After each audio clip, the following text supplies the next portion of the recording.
Hello, everyone. Welcome to another interview. Obviously, this man doesn't need much of an introduction, but we're here with Mitch, our secretary and our session supervisor. How are you, Mitch? Thank you for joining me. Thanks, Megs. I'm very well. How are you? I'm fabulous. Thank you. All right, let's kick it off straight away. Can you tell the members a little bit about your journey at Knox? When did it begin and how did you get started? Yeah, sure. I guess my basketball journey, so to speak, started with my sister playing basketball domestically at Knox and me watching very eagerly. Quickly, I found out I wasn't a fantastic player. And in about 2010, as most people do, I decided I wanted to earn some money, a little bit of cash on the side while playing basketball here and there. One of my really good friends, Adam Sheehy, obviously was refereeing at the time, and he was probably the person that really pushed me to do it. And obviously ended up doing the school in 2010, and haven't looked back from there. So been refereeing for about 10 years. I was probably a very average official at first. Didn't really see it as something I wanted to continue doing. I kind of just saw it as something that was on the side. I wasn't as committed as some other people at the very start. Things happen and things change, and I am where I am now, and I've learned a lot of things through basketball and obviously the people I've met as well. So I'm really thankful for what basketball's given me so far. Yeah, awesome. I think it's funny. I think for a lot of us, the playing side of it is obviously something that we're much better referees and players, and myself included. Yes, very much so. Alrighty. Next one. What would be your biggest advice? Because I think this is something that you actually do really well and you probably don't get enough credit for, is the relationships that you build with people. What advice would you give to younger referees on the best way to build positive relationships with players and coaches and I guess anyone in the basketball community?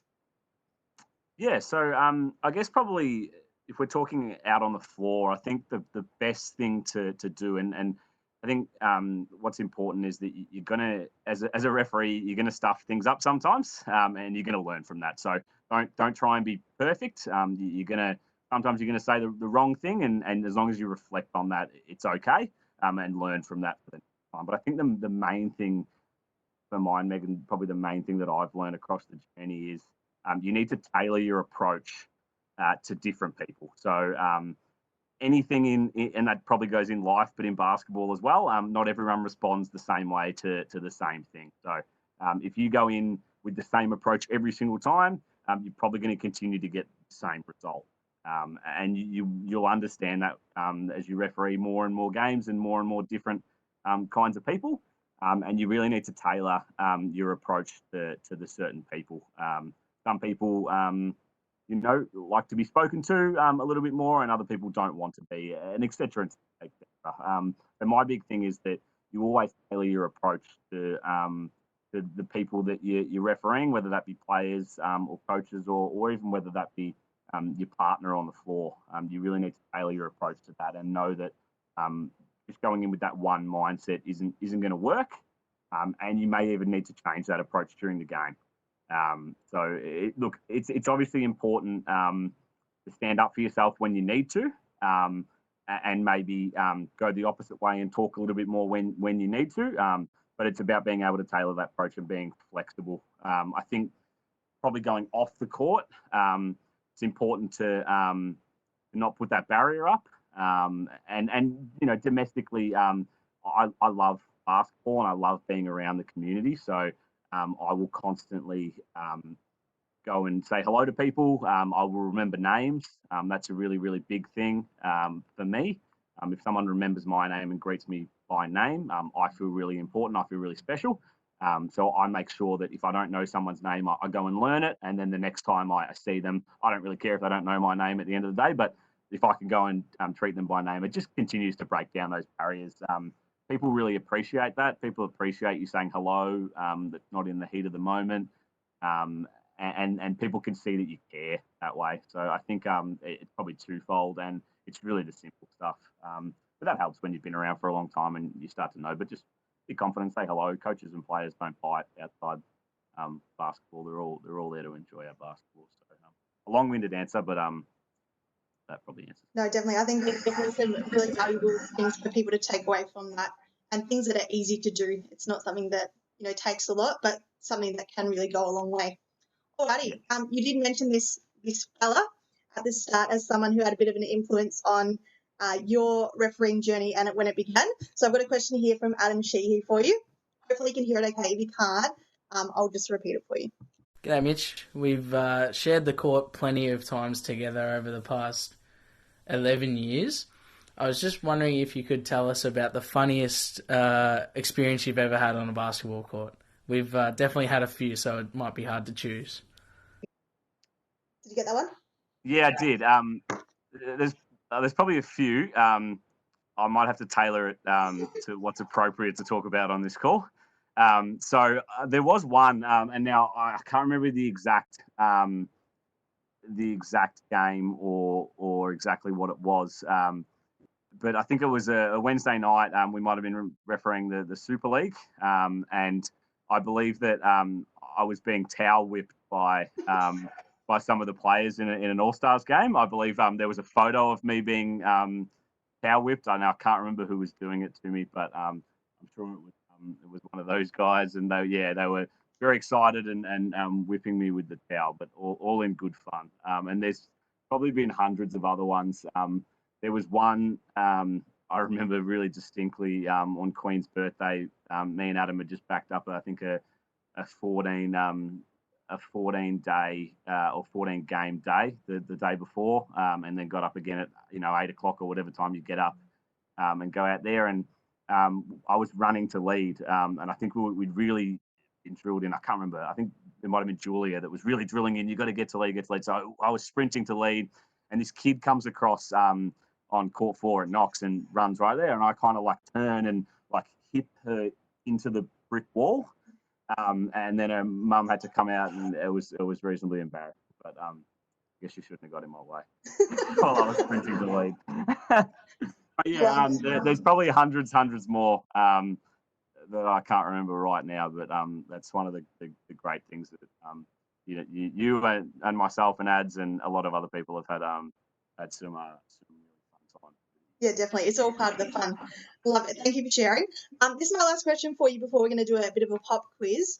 But what are 3 qualities that you look for in a successful up-and-coming referee?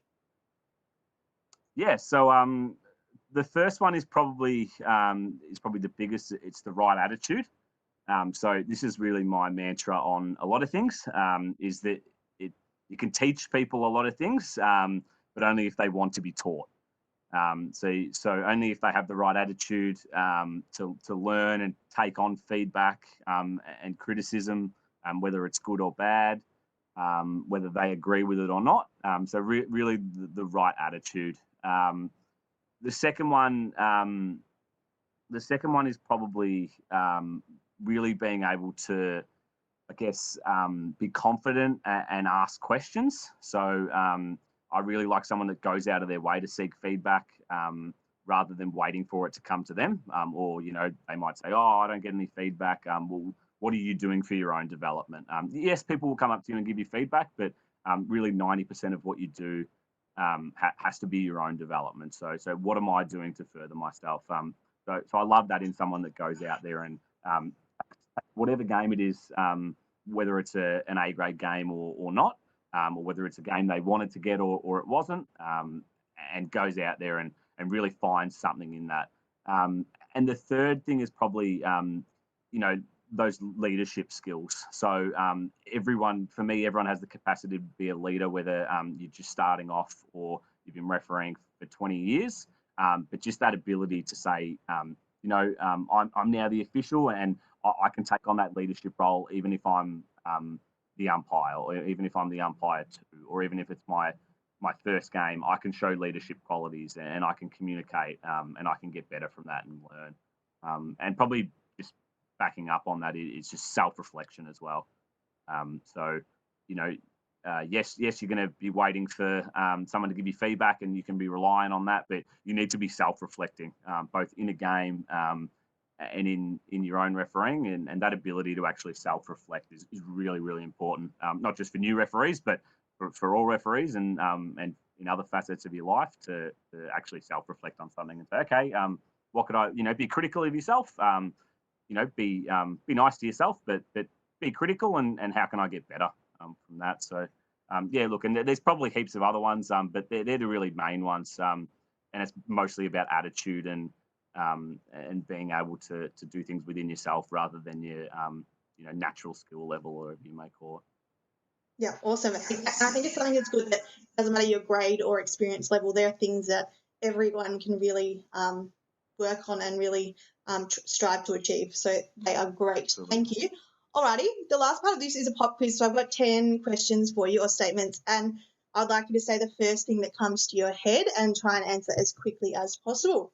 Okay. Are you ready? I'm ready. All right. Biggest refereeing achievement? Refereeing my first big V game. Awesome. Best thing about being a referee at Knox? The friends that I've made. Overhead jump ball or underarm? Overhead. Would you rather have to hiccup or sneeze every time you had to call a foul? Sneeze. Favourite court to ref on? Bronya Heights College. 2PO or 3PO? 3PO. Coke or Coke Zero? The second product doesn't exist anymore, so I'll go classic Coke. Righto. Who wears the pants, you or Maddie? Me. One word to describe yourself as a referee? I'm not sure. Come on. I would say stern but fair. I know that's furry, but stern but fair. And telling people if they had food stuck in their teeth or on their face, yes or no? Absolutely, yes. If you're a friend or a good person, you tell someone if they have food on their face or in their teeth. That is the biggest yes ever. I'm glad we Everyone out there, learn that lesson. I learned the hard way. Thank you so much, Mitch. It was great having a chat to you, and hopefully basketball gets back soon. Do you have any messages for the members? I know you did do this the other day, but did you have anything else you wanted to say, or anyone you want to give a shout out to? Not particularly. It's probably just a generic thing, so I won't say anything too much. But obviously, everyone just do the right thing, but also probably just look after each other.